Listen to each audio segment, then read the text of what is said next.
Bienvenidos a mi canal, mi nombre es Joao Briceño y actualmente voy a hacer una breve explicación de lo que es la lectoescritura, cuáles son sus métodos, voy a hablar sobre algunos autores y cuál es ese proceso. También hay implícito lo que es el cálculo. Sin más nada que decir, comencemos. ¿Cómo les explico? Vygotsky explicaba que el momento de aprendizaje de un niño inicia de una manera, prácticamente él va asociando la forma de las letras con garabatos a él. Por ejemplo, cuando está un niño preescolar, mayormente el niño se le manda a dibujar. Por ejemplo, agarra un papel bond, pone en las manos. ¿Por qué? Porque si el niño logra reconocer sus extremidades, va a poder reconocer las partes de las letras. Si no reconoce su mismo cuerpo, no va a poder reconocer el cuerpo o la figura, porque de esa manera ese trazo va a ser recordado en su cerebro.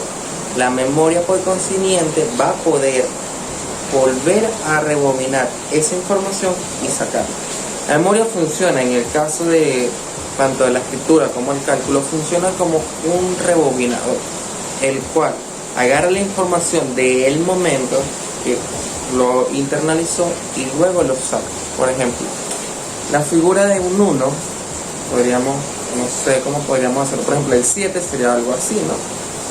Cuando los niños lo están aprendiendo. Entonces, ¿qué pasaría? El niño está recordando un palito, que sería, ¿cómo lo recordaría? Un palito hacia un lado y un palito hacia abajo.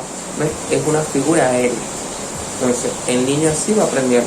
También, en el proceso de la escritura hay métodos, los cuales son 3 principalmente, pero son cinéticos, que es como el proceso más común o más común, como el que más uno lo reconoce, que es aprender las letras, luego aprender cómo su pronunciación, la vocalización, todo ese proceso que nos llevan en el periodo de la escuela, y también los padres y eso, hasta las mismas canciones infantiles con el abecedario muestran ese proceso cinético.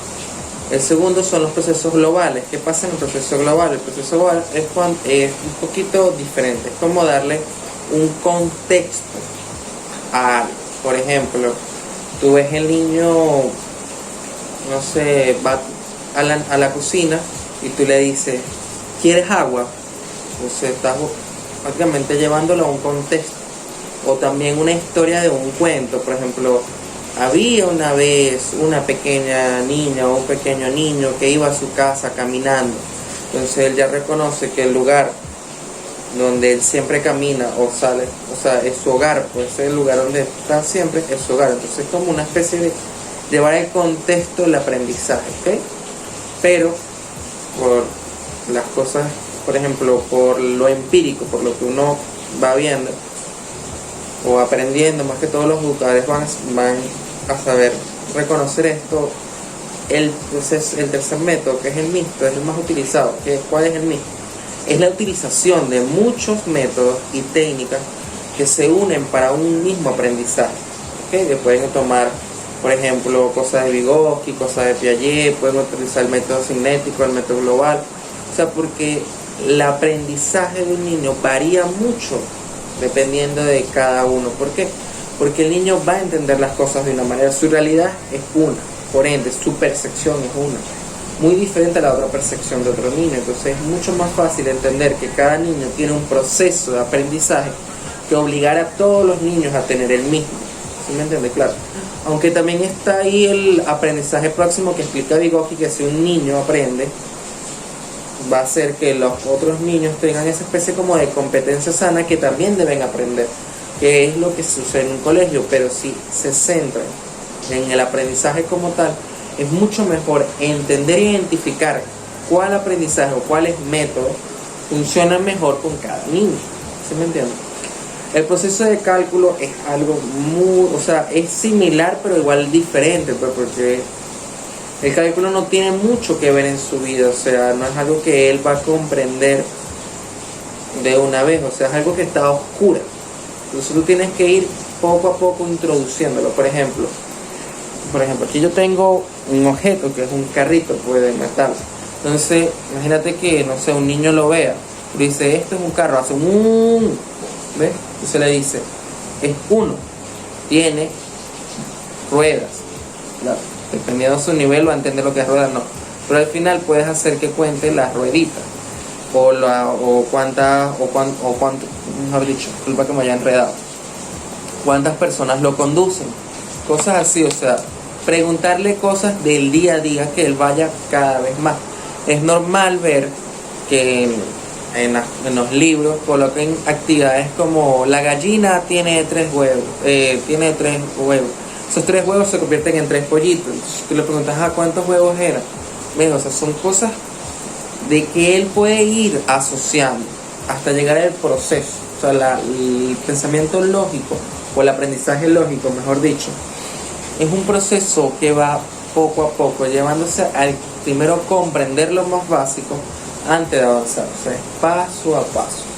Como la lectura, el niño puede primero hablar tranquilamente antes de aprender a leer. La matemática no, la matemática, o sea, tiene que primero identificar las cosas por contexto para que su cerebro pueda relacionar qué función está haciendo cada número, para qué sirve.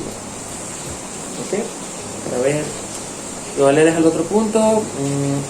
El otro punto es las patologías relacionadas al aprendizaje, pues, o cómo identificar un problema emocional que, o sea, termine influyendo en que un niño aprenda o no aprenda. Primero, cualquier patología va a afectar la vida de una persona, por ende del niño, y va a distorsionar su realidad, su realidad no, o sea, va a distorsionar su forma de ver su entorno y el entorno como lo ve. Por ejemplo, el trastorno más habitual, el más habitual que un padre, un profesor, una persona se puede encontrar en el momento del aprendizaje es el trastorno de déficit de atención.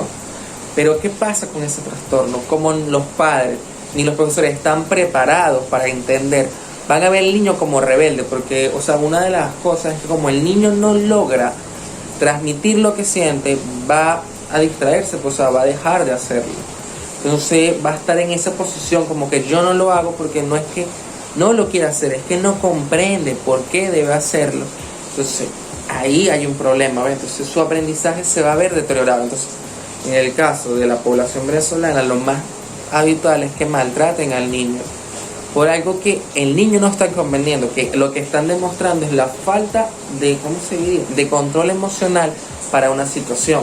Tanto el niño no tiene el control, ni el padre, ¿ves? Entonces los profesores ven al niño también y también le van a terminar a hacer más daño porque no van a comprender hasta que, en el caso, hay algunos casos que sí comprenden, hasta que identifican que el niño pueda que tenga un problema, y es que llega el psicólogo y todo ese proceso de daño que el niño sufre, su aprendizaje ya se va a ver distorsionado, pues. Entonces habría que psicoeducar a los padres, ya que psicoeducar al maestro y psicoeducar al niño. Hay otros trastornos que también limitan, pero quise dar este ejemplo porque es el más común. Los niños de verdad son únicos, ellos viven el día a día, viven la realidad de otra manera, o sea, su imaginación, su comprensión es muy diferente, su curiosidad. Entonces somos nosotros, los adultos, los que lastimamos ese momento. Entonces, si no comprendemos que un niño debe ser llevado, tanto en el aprendizaje como en cualquier cosa de la vida, debe ser llevado poco a poco. Tratar de entrar en su realidad, no obligarlo a entrar en la tuya, porque él es un niño. O sea, él ni siquiera, hasta un adolescente, o sea, ellos ni siquiera entienden lo que es todo el proceso que están viviendo. Es algo nuevo. Somos nosotros los adultos, los profesores, los psicólogos, cualquier persona que esté en el rol de enseñar o educar o atender o solucionar una situación, que debe ver qué está sucediendo. ¿Okay? Al ver qué está sucediendo y tomarte las cosas como, no sé, de verdad empatía, vas a poder ayudar, vas a poder entender, vas a poder ver qué pasa, porque ellos te van a dar la solución. Un niño, así tenga lo que tenga, cualquier tipo de patología, él va a tener curiosidad, va a necesitar jugar, va a transmitirte, por ejemplo, qué sé yo, vamos a dar un ejemplo, ¿no? Que yo tengo una hija, mi hija me diga, mira papá, yo no entiendo los números, se me complican y tal. O sea, ¿yo qué debo hacer? ¿La voy a regañar o la voy a obligar a que aprenda? No, lo primero debo enseñarle que lo primero que está sucediendo es que ella misma se está limitando. Entonces, primero enseñarle por qué se limita, pero no estoy diciendo, tú te estás limitando porque no va a entender. ¿Qué debo hacer? Ponerme día a día y cada vez incentivarla más, motivarla. Claro que tú puedes, hija, tú sabes eso. Este número se hace así, pero tú aprendes, mira, tú eres inteligente, confía en ti, hazlo, intenta, no tiene nada de malo equivocarse. Frases que los niños no se le dice habitualmente, mayormente a los niños se le dice cosas que es normal equivocarse, que son brutos, que son todo ese tipo de cosas, pero si los niños creen en Santa Claus y todo ese tipo de cosas que nosotros inventamos porque es socialmente aceptado, ¿tú crees que no va a creer que tú le digas que no entiendo que es bruto? Claro que lo va a entender, porque le estás haciendo a él internalizar algo en lo cual él no comprende. Entonces la mejor realidad es la que me está diciendo mi padre, porque es la figura. Imagínate un profesor también. O sea, hay que tener mucho cuidado con eso.